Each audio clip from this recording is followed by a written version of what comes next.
Today is Passover, second Passover, Pesach Sheni, and it's of biblical origin.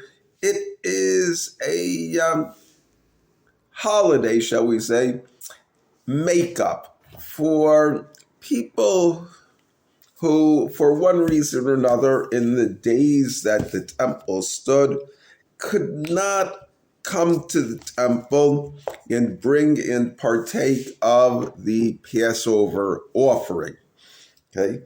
Now, the mitzvah today is to eat some matzah. Today I have some handmade shmora matzah, okay, which I have been eating, and some would even add having some wine, which I am having, okay.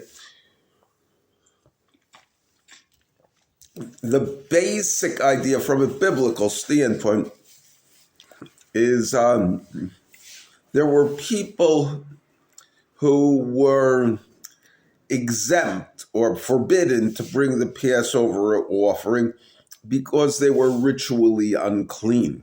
Now, to bring the Passover offering, you must be ritually unclean.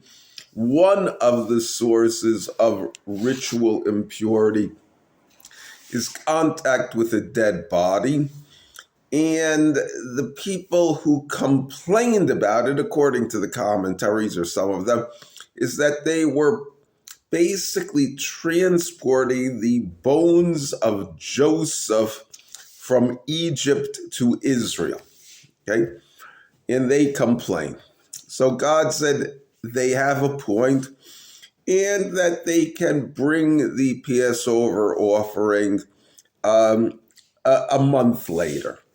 That's the answer. And the Passover offering basically meant going to the temple and eating a meal, sheep, lamb, with matzah, and in commemoration and perhaps recounting the story of the Exodus from Egypt.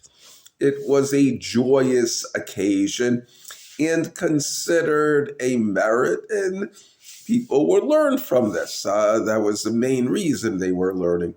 It's a strange thing about the laws of ritual impurity.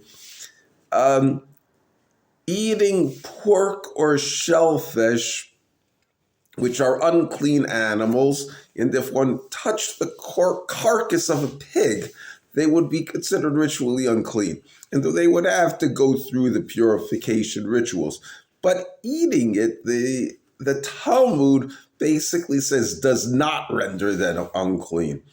It's difficult. It's a difficult issue. It's understandable. But in any case, it's supposed to be a happy day. Shalom, shalom.